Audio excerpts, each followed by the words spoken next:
The first thing I noticed when I walked through my front door wasn't the smell of mildew or the stack of unopened mail on the kitchen counter. It wasn't even the layer of dust on everything I'd left behind 6 months ago. No, the first thing that hit me like a gut punch was the silence where my son's laughter used to be. Before we dive deeper into this story, I have one small request. Please subscribe, drop a like, comment, and hit that hype button to boost this channel so more people can discover these incredible Reddit stories. I dropped my duffel bag on the hardwood floor with a thud that echoed through the empty house. Hello? My voice bounced off the walls and came back to mock me. Helen? Lucas? Nothing. I pulled out my phone and dialed Helen's number, straight to voicemail, her voice sweet as artificial honey. Hi, you've reached Helen. Leave a message and I'll get back to you when I can. When she could. Right. I tried Lucas next. My 12-year-old son picked up on the third ring. Dad? His voice was small, uncertain. Hey, buddy, I'm home. Where are you? A pause. Then, at Uncle Mark's place. Mom said you weren't coming back for a while. My jaw clenched. Mark. My younger brother, the golden boy who'd never left our hometown, never served his country, never sacrificed anything for anyone but himself. Well, I'm here now. Want me to come pick you up? Another pause. Longer this time. Mom says I should stay here tonight. She's not feeling well. Not feeling well. I'd been dodging bullets and IEDs in Afghanistan for 6 months while my wife was not feeling well at my brother's place. The math wasn't hard to figure out. Okay, Lucas. We'll talk tomorrow, all right? Dad, are you really back for good this time? The question hit me harder than enemy fire ever had. Yeah, son, I'm back for good. After I hung up, I walked through the house that no longer felt like home. Helen's coffee mug sat in the sink, unwashed, with a lipstick stain on the rim. But it wasn't her usual shade. This was darker, more dramatic. The kind of lipstick a woman wears when she's trying to impress someone. I opened the refrigerator. Nearly empty except for a bottle of wine. Expensive stuff, not the cheap bottles Helen usually bought. There was a card propped against it. For special occasions, MMM, for Mark. I grabbed a beer from the back of the fridge and sat down at the kitchen table. The chair creaked under my weight, and I realized I'd lost about 15 pounds overseas. Stress will do that to you. Stress and wondering every day if your family back home actually missed you or if they were just counting down the days until your life insurance policy paid out. My phone buzzed. A text from Helen. David, we need to talk. Not tonight. Tomorrow. I stared at the message for a long moment, then typed back, I'm home. We can talk now. 3 dots appeared, disappeared, appeared again. Finally. Tomorrow. Please. Please. Like she was doing me a favor by postponing the conversation that was going to blow up what was left of my life. I walked upstairs to our bedroom. The bed was made, but something was off. Helen was obsessively neat, but this was different. The pillows were arranged wrong. She always put the decorative ones on my side, but now they were on hers. The closet door was slightly open, and I could see gaps where clothes used to hang. In the bathroom, I opened the medicine cabinet. Helen's birth control pills were gone. So was her expensive moisturizer, the one she only used for special occasions. But sitting there, bold as brass, was a bottle of men's cologne. Not mine. I picked it up and read the label. Obsession for Men. I almost laughed. My brother always did have a flair for the obvious. The sound of a car door slamming outside made me freeze. I looked out the bedroom window and saw Mark's red Mustang parked in my driveway. He was walking toward the house with the confidence of a man who belonged there. I went downstairs and opened the front door before he could knock. David. He nodded like we were acquaintances meeting at the grocery store, not brothers who hadn't seen each other in 6 months. Didn't expect you back so soon. Didn't expect to find my brother playing house with my wife either. But here we are. Mark had the decency to look uncomfortable for about half a second. Then his expression hardened. Helen told you? Helen didn't tell me anything, but you left a trail a blind man could follow. I stepped aside and gestured him in. Come on, let's have that talk. He walked past me into the living room, and I noticed he moved through the space like he knew it well. Too well. Look, David, this isn't how we wanted you to find out. We? I sat down across from him, keeping my voice level. How long? Does it matter? It matters to me. Mark ran a hand through his hair, a nervous gesture I remembered from when we were kids, and he'd broken something he wasn't supposed to touch. About 3 months after you deployed. 3 months. I'd been gone 6. Half my deployment, they'd been playing happy family while I was dodging mortar rounds and wondering why Helen's emails were getting shorter and less frequent. And Lucas knows? He's adjusting. Adjusting.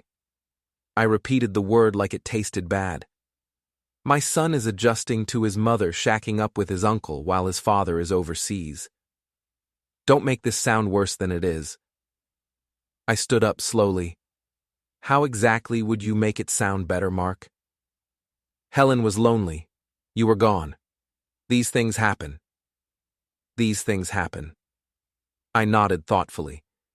You know what else happens? Sometimes soldiers come home early. Sometimes they find out their family has been lying to them for months. Sometimes they discover their own brother has been sleeping in their bed and playing daddy to their kid.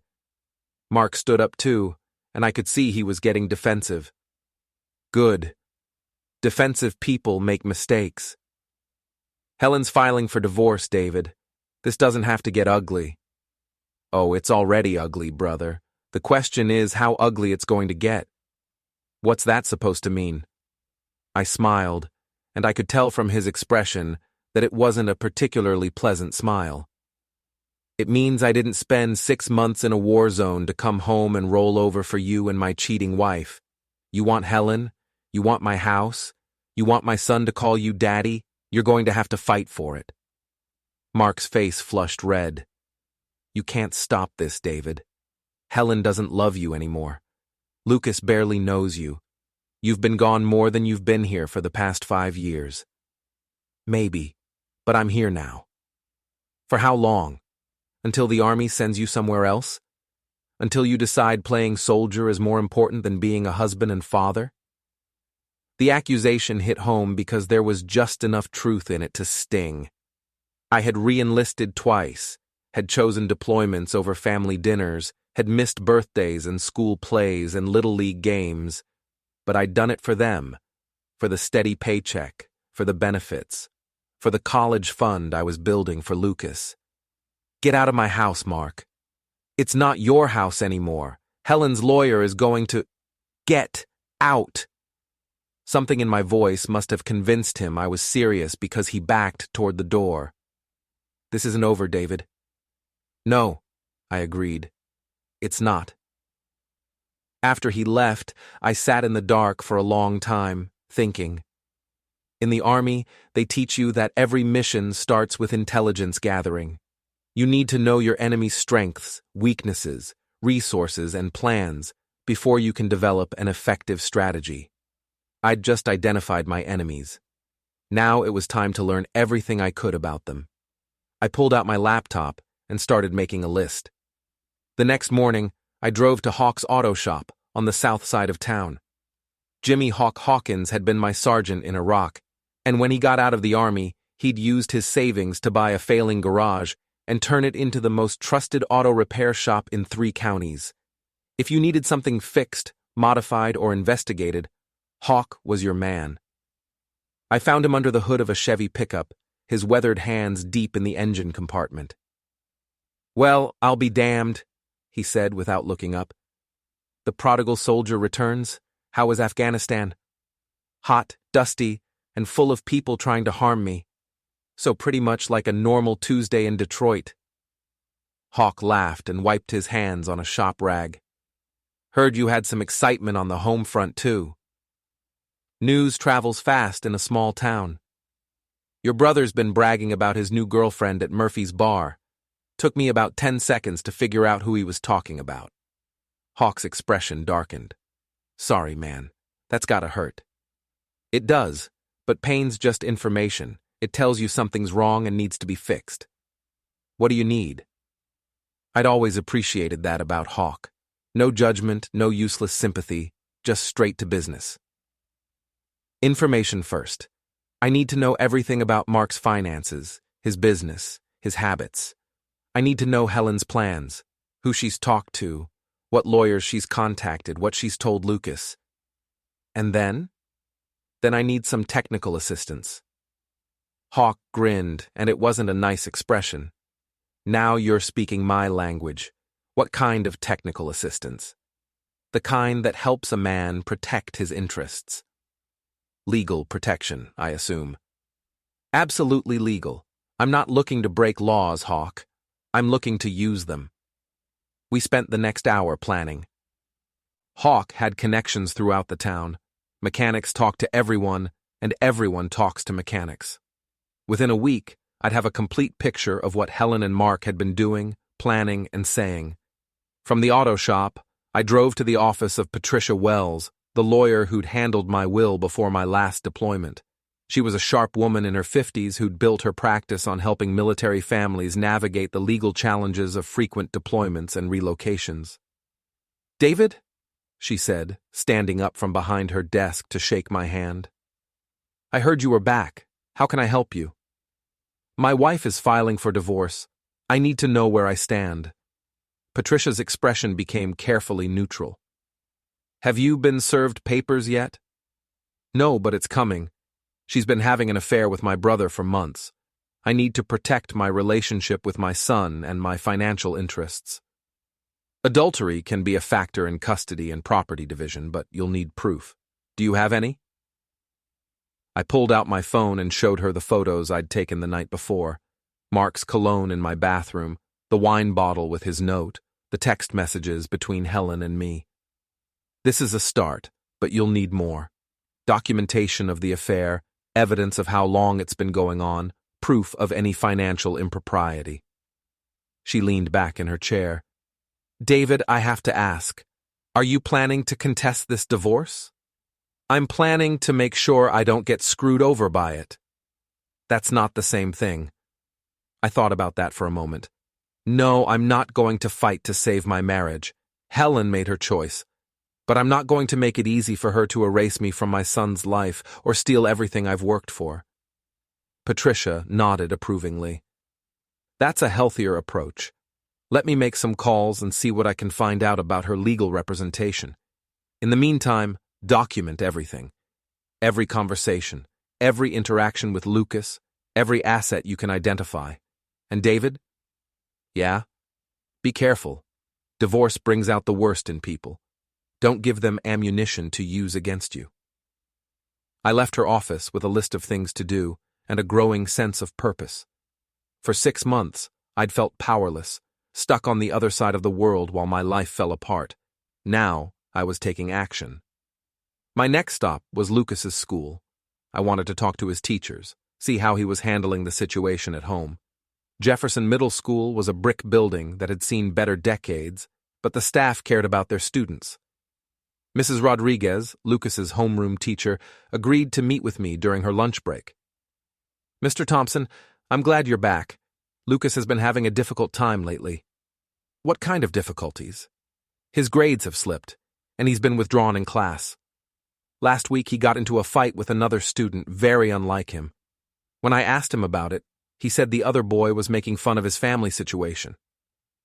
My jaw tightened. What exactly did the other boy say? Something about Lucas's mother and uncle. You know how cruel children can be when they repeat things they hear at home. I knew. The whole town was probably talking about it by now. Has anyone from my family talked to you about Lucas's situation? Your wife called last week. She wanted to know about changing Lucas's emergency contacts and pickup authorization. What did you tell her? That we'd need written authorization from both parents for any changes to his file. She seemed frustrated by that. I bet she was.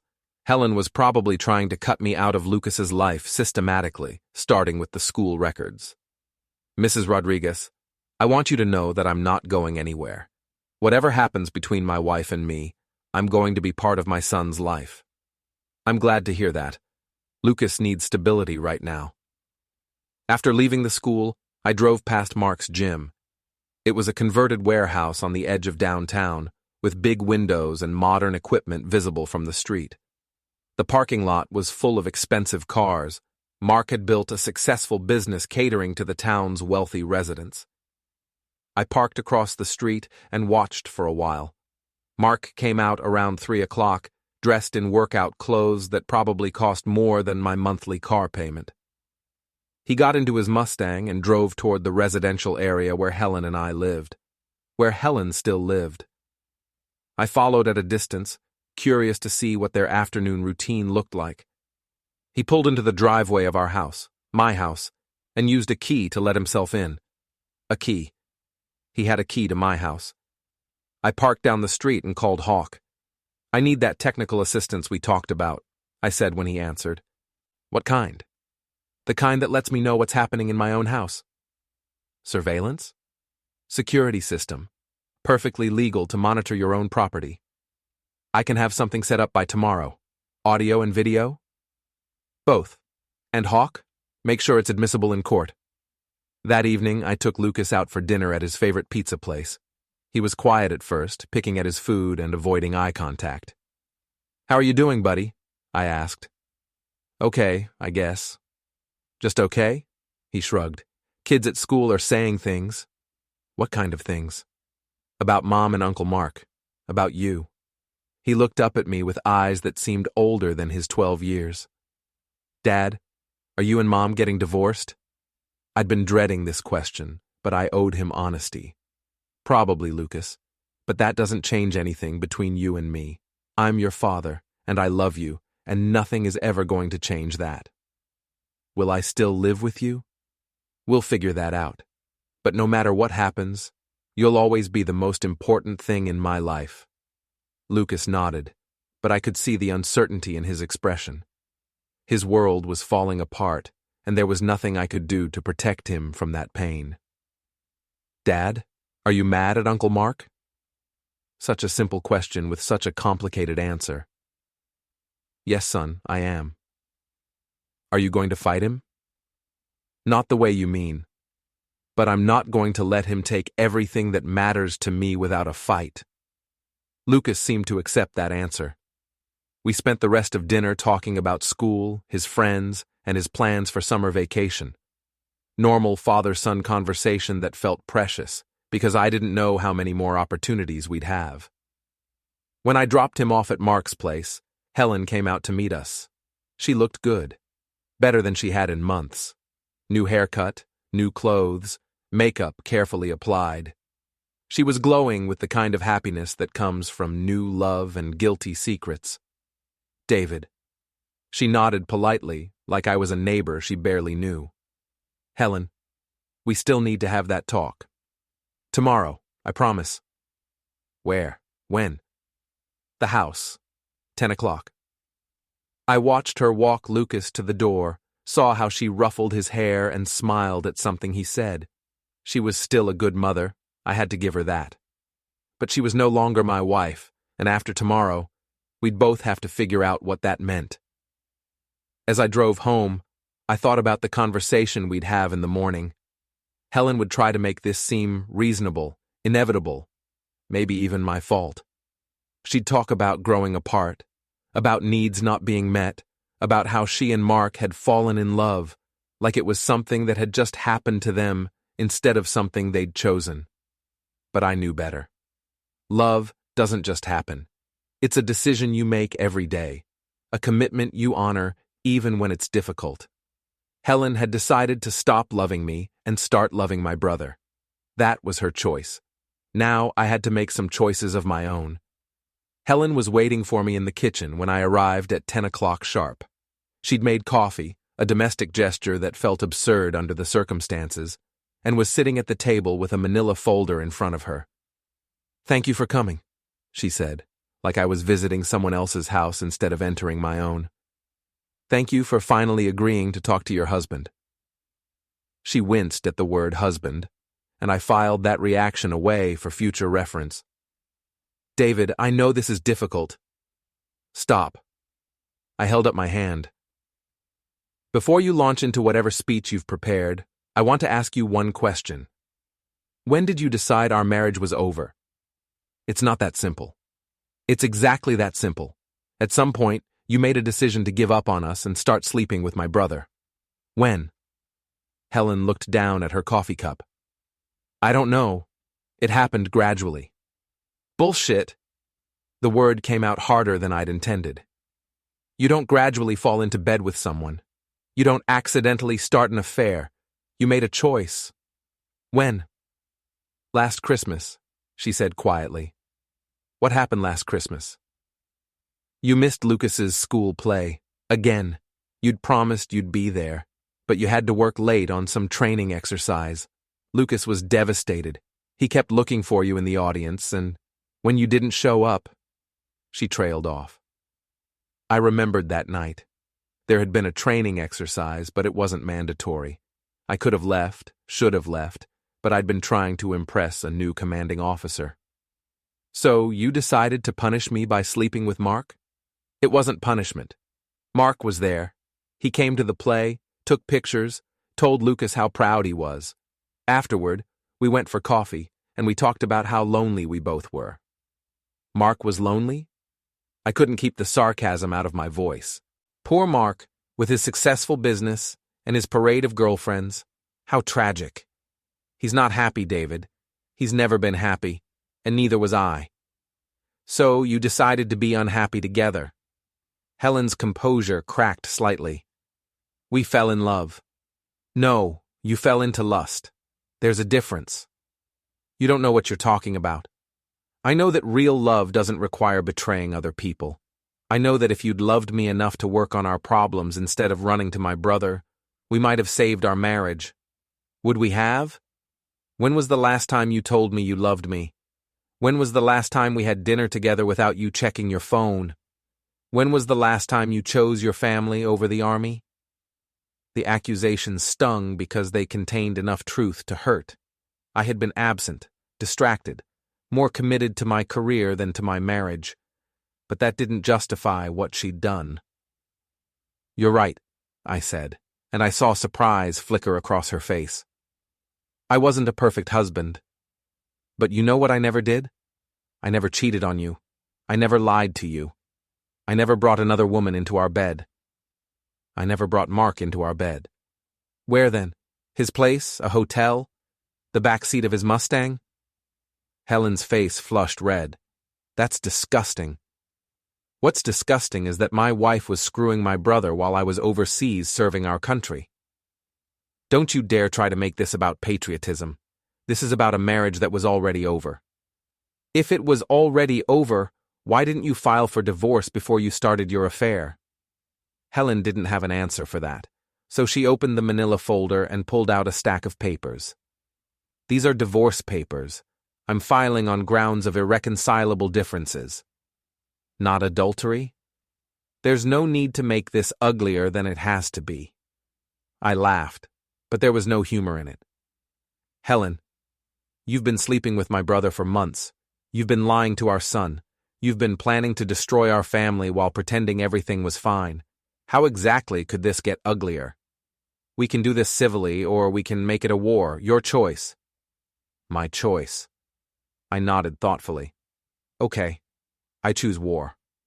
Helen's eyes widened. David, be reasonable. Think about Lucas. Do you want to put him through a bitter custody battle? I want to be his father. If that requires a custody battle, then that's what we'll do. You can still be his father. We're not trying to cut you out of his life. We? I leaned forward. You and Mark are we now? We're going to get married. The words hit me like a physical blow. I'd known this was coming, but hearing it out loud was different. How romantic. When's the wedding? Before or after our divorce is final? After. We're not going to do anything improper. Right, because having an affair and breaking up two families is perfectly proper, but getting married too quickly would be scandalous. Helen stood up abruptly. I don't have to listen to this. Yes, you do. You owe me that much. I don't owe you anything. You owe me 6 years of marriage. You owe me honesty about why you threw it away. You owe me an explanation for why you chose my brother over working on our problems. Fine. You want honesty? Here's honesty. Mark makes me feel alive again. He pays attention to me. He listens when I talk. He doesn't treat me like a piece of furniture that came with the house. And he's great in bed, I assume? Helen slapped me. The sound echoed through the kitchen like a gunshot. I touched my cheek and smiled. I'll take that as a yes. You're an asshole, David. Maybe, but I'm an honest asshole. Can Mark say the same? What's that supposed to mean? It means your boyfriend has some secrets you might want to know about. Like what? I'd been saving this information, waiting for the right moment to use it. Hawk's intelligence gathering had been thorough, like the fact that he's been skimming money from his business to hide assets from his ex-wife, like the fact that he's been selling steroids to high school athletes, like the fact that you're not the first married woman he's had an affair with. Helen's face went pale. You're lying. Ask him. Better yet, ask Jennifer Morrison, or Susan Clark, or any of the other wives who've discovered their husbands were buying more than gym memberships from your boyfriend. Even if that were true, it doesn't change anything between us. Doesn't it? You fell in love with a fantasy, Helen.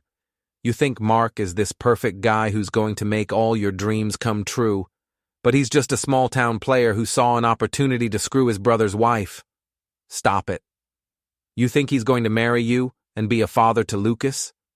He's going to get bored with you just like he got bored with all the others, and when he does, you'll be a divorced single mother with a reputation for sleeping with your husband's relatives. Shut up. The truth hurts, doesn't it? Helen was crying now, mascara running down her cheeks. Why are you being so cruel? Because you destroyed our family, and you want me to be grateful for the privilege. Because you're trying to take my son away from me. Because you chose the one person in the world whose betrayal would hurt me the most. I stood up and walked to the window, looking out at the yard where Lucas and I used to play catch. I loved you, Helen. I wasn't perfect, but I loved you. And you threw that away for a few months of excitement with a man who will never love you the way I did. When I turned around, she was staring at me with an expression I couldn't read. It's too late, David. I've made my choice. Yes, you have. And now you get to live with the consequences. I walked toward the door, then stopped and looked back at her. One more thing. I'm moving back into this house. It's half mine, and I'm not going to make it easy for you to play house with Mark while our divorce is pending. You can't do that. Watch me. I left her sitting at the kitchen table, surrounded by divorce papers and the ruins of her carefully planned speech. She'd expected me to be hurt, maybe angry, but ultimately cooperative. She'd expected me to go quietly. She was about to learn that she'd seriously underestimated her husband. Moving back into the house was a strategic decision disguised as an emotional one. Helen could hardly object without looking unreasonable, and it gave me a front-row seat to her relationship with Mark. It also gave me access to the surveillance equipment Hawk had installed while Helen was at work. The cameras were tiny, professionally hidden, and completely legal since I owned the house. Audio pickups in the living room, kitchen, and master bedroom would capture every conversation between Helen and Mark. I set up camp in the guest bedroom and waited. I didn't have to wait long. Mark showed up that evening around 6 o'clock, letting himself in with his key like he owned the place. I was in the kitchen making dinner when he walked in. "What the hell are you doing here?" he demanded. "I live here. What's your excuse?" "Helen said you agreed to move out." Helen said a lot of things. Most of them were lies. Mark's face darkened. "You need to leave. You're making this harder on everyone." "Everyone?" I turned to face him. "You mean you and my wife?" "Your ex-wife." We're still married, Mark. The divorce papers haven't even been filed yet.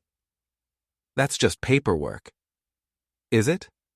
Because from where I stand, it looks like you're sleeping with another man's wife. Mark stepped closer, trying to intimidate me. He was bigger than me, spent more time in the gym, probably thought he could push me around. Helen doesn't want you here. Then Helen can ask me to leave herself. I'm asking you. And I'm telling you to leave me alone. Mark's hands clenched into fists. You want to do this the hard way? Mark, I spent 6 months in Afghanistan dodging bullets from people who actually wanted to harm me. You think I'm intimidated by a gym owner with anger management issues? Before he could answer, Helen walked in from work. She looked back and forth between us, taking in the tension. What's going on? Your boyfriend thinks he can kick me out of my own house, I said. David, we talked about this. No, you talked. I listened. There's a difference. Helen looked exhausted. Can we please just try to be civil? For Lucas's sake? I'm perfectly civil. I made dinner. There's enough for 3 if Mark wants to stay. The offer was calculated to make them both uncomfortable, and it worked. Mark looked like he wanted to hit something, and Helen looked like she wanted to disappear. Mark, maybe you should go, Helen said quietly. I'm not leaving you alone with him. I'm not going to hurt her, Mark. I'm not you. What's that supposed to mean? I smiled. Ask Jennifer Morrison. Mark went very still. What did you say? Jennifer Morrison. Blonde, married to that accountant on Maple Street. Ring any bells? Helen looked confused. Who's Jennifer Morrison? Nobody, Mark said quickly. Really? Because I heard she was somebody's personal trainer. Very personal. David, what are you talking about? Helen asked. Ask your boyfriend about his extracurricular activities. Ask him how many of his female clients get special attention. Mark's face was red now. You son of a jerk. That's my son of a jerk to you. Mark lunged at me, but I was ready for him. I sidestepped and let his momentum carry him past me. He crashed into the kitchen counter, knocking over a stack of dishes. Mark. Helen rushed to help him up. I'm fine, he said, but there was a cut on his forehead from the edge of the counter. Maybe you should be more careful, I suggested. Accidents happen when you're not paying attention to your surroundings. Helen helped Mark to a chair and got him a towel for the cut. David, this has to stop. I agree. Mark should stop coming to my house uninvited. It's not your house anymore. Actually, it is. I checked with my lawyer. Until the divorce is final and the property settlement is complete, I have every right to be here. Helen and Mark exchanged a look that told me they'd already discussed this possibility. We could get a restraining order, Mark said. On what grounds? I haven't threatened anyone. I haven't damaged any property. I haven't done anything except exist in my own home. You're harassing us. I'm living my life. If that makes you uncomfortable, you're welcome to leave. Helen sat down at the table, looking defeated. What do you want, David? I want my son to know his father. I want a fair division of assets. I want to be treated with respect instead of like an obstacle to your happiness. And if we agree to that, then maybe we can all be adults about this. It was a lie, of course. I had no intention of making this easy for them, but they didn't need to know that yet. Mark was still holding the towel to his head, glaring at me. This isn't over. No, I agreed. It's not. After they left together, I went upstairs to check the surveillance equipment. Everything was working perfectly. I'd have audio and video of every conversation they had in this house from now on. I called Lucas to say goodnight and was surprised when he asked if he could come home the next day. I miss my room, he said, and my stuff. Of course you can come home. This is your house too. Is Mom going to be there? Probably. Is that okay? I guess. Will you and Mom fight? We'll try not to. But Lucas, sometimes adults have disagreements. That doesn't mean we don't love you. I know. Dad? Yeah? I'm glad you're home. Me too, buddy. After I hung up, I sat in the dark thinking about what came next. Helen and Mark thought they could pressure me into giving up, into accepting whatever scraps they were willing to offer. They thought I'd be reasonable, civilized, cooperative. They were wrong. I'd been reasonable for 6 years of marriage, while Helen grew distant and resentful. I'd been civilized while she lied to me about working late and girls' nights out. I'd been cooperative while she and my brother planned my replacement. Now it was time to be something else entirely.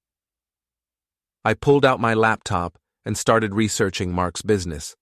If he was selling steroids to high school kids, there would be evidence. If he was hiding money from his ex-wife, there would be a paper trail. If he was having affairs with married clients, there would be witnesses. Everyone has secrets. Everyone has vulnerabilities. I was about to find all of theirs. 3 weeks into my intelligence gathering operation, I had enough evidence to destroy both Helen and Mark. The surveillance equipment had captured dozens of conversations detailing their affair, their plans to minimize my custody rights, and Mark's various illegal activities. But evidence was just ammunition. I needed the right moment to use it. That moment came when Helen's lawyer filed a motion requesting temporary custody of Lucas and exclusive use of the marital home. She wanted to kick me out and limit my access to my son while the divorce was pending. I called Patricia Wells immediately. "They're trying to paint you as unstable," she explained after reviewing the motion. "They claim your presence in the house is creating a hostile environment for Lucas." "That's bullshit. Lucas wants to be there. He's been staying with me 3 nights a week." "I know, but they have statements from Mark claiming you've been threatening and violent. I've never laid a hand on either of them." "Can you prove that?" I smiled. "Actually, I can." The custody hearing was scheduled for the following Friday. I spent the week preparing my counterattack, working with Patricia to organize the evidence and plan our strategy. On Thursday night, Helen came to the house to pack some of Lucas's clothes. She seemed nervous, avoiding eye contact and speaking in monosyllables. "How are you feeling about tomorrow?" I asked, as she folded Lucas's shirts into a suitcase. "Fine. You don't seem fine. You seem worried." "I'm not worried." "You should be." That got her attention. She looked up at me with a mixture of fear and defiance. "What's that supposed to mean?" "It means you and Mark have made some assumptions about how this is going to go. You might want to reconsider those assumptions." "David, please, let's just get through this without making it worse." "Making it worse for who?" "For Lucas. For all of us." I sat down on Lucas's bed and watched her pack his favorite books. "Helen, I want you to understand something. I didn't start this war, but I'm going to finish it. It doesn't have to be a war." "Yes, it does. You made sure of that when you chose to humiliate me with my own brother." "I never meant to humiliate you. What did you think would happen? Did you think I'd be grateful that you found someone to make you happy? Did you think I'd shake Mark's hand and wish you both well?" Helen sat down in Lucas's desk chair, looking exhausted. "I thought you'd understand eventually. I thought you'd see that we weren't good together anymore." "Maybe we weren't. But that didn't give you the right to destroy our family the way you did." "I didn't destroy anything. I just stopped pretending to be happy." "No. You destroyed our son's sense of security. You destroyed my relationship with my brother. You destroyed any possibility that we could co-parent effectively. We can still co-parent. Can we? Because your lawyer seems to think I should be grateful for supervised visits every other weekend." Helen looked guilty. "That's just a starting position. We can negotiate." "No, we can't. Because I don't trust you anymore. I don't trust Mark. I don't trust your lawyer or your motives or your promises." I stood up and walked to the door. "Tomorrow, you're going to learn what happens when you underestimate someone. You're going to learn that actions have consequences. And you're going to learn that I'm not the pushover you thought I was." The custody hearing was held in a conference room at the courthouse with a family court judge presiding. Helen and Mark sat with their lawyer, a sharp-dressed woman named Rebecca Stone who specialized in high-conflict divorces. Patricia and I sat across from them, with boxes of evidence stacked on the table between us. Judge Martinez was a no-nonsense woman in her 60s who'd been handling family court cases for 20 years. She'd seen every kind of domestic drama imaginable. "This is a hearing on the motion for temporary custody and exclusive use of the marital home," she began. "Ms. Stone, you may present your case." Rebecca Stone stood up and launched into a prepared speech about my allegedly unstable behavior, my history of choosing military service over family obligations, and my recent harassment of Helen and Mark. She painted a picture of a dangerous, unpredictable veteran who was making life difficult for his innocent wife and her new boyfriend. When she finished, Judge Martinez turned to Patricia.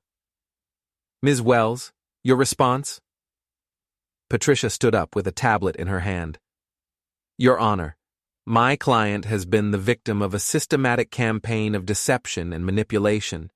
Rather than respond to these baseless accusations, I'd like to present evidence of what's actually been happening in this case." She pressed play on the tablet, and Mark's voice filled the courtroom. "The kid barely knows his father anyway. David's been deployed more than he's been home. Lucas will adjust to calling me Dad within 6 months."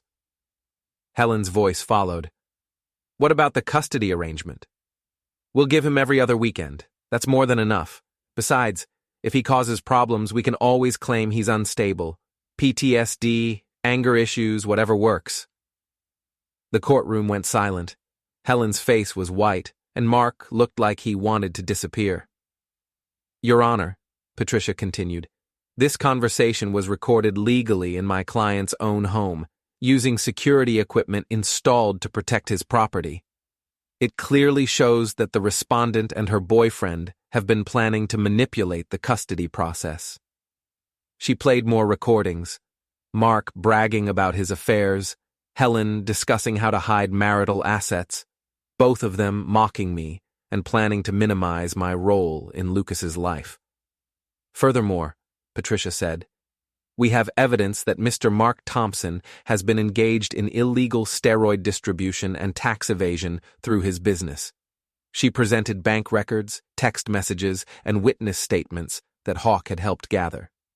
Rebecca Stone was frantically whispering with her clients, but the damage was done.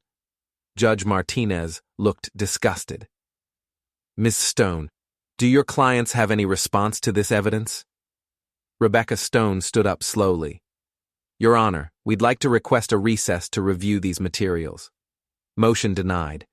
"This evidence appears to be authentic and legally obtained. Do you have any substantive response?" "No, Your Honor." Judge Martinez turned to me. "Mr. Thompson, I'm denying the motion for temporary custody modification. You will retain equal custody of your son, and you have the right to remain in the marital home until the property settlement is finalized." She looked at Helen and Mark with obvious disapproval. "Furthermore, I'm ordering a full investigation into the allegations of perjury and fraud raised by this evidence. Ms. Stone, I suggest you advise your clients to retain separate criminal counsel." As we left the courthouse, Helen caught up with me in the parking lot.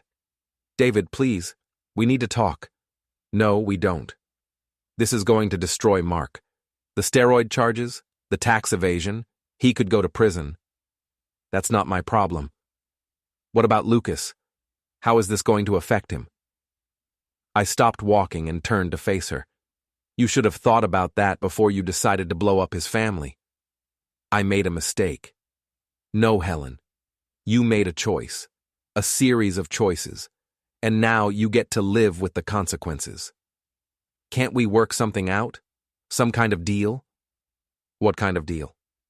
"I'll agree to 50-50 custody. We'll split the assets fairly. I'll end things with Mark." "It's too late for that." "Why? What do you want?" I looked at her for a long moment. This woman I'd loved for 6 years, who'd thrown away our marriage for a few months of excitement with my brother. "I want you to understand what it feels like to lose everything that matters to you. I want Mark to face the consequences of his actions. I want Lucas to know the truth about what kind of people his mother and uncle really are. You're going to turn our son against me? I'm going to tell him the truth.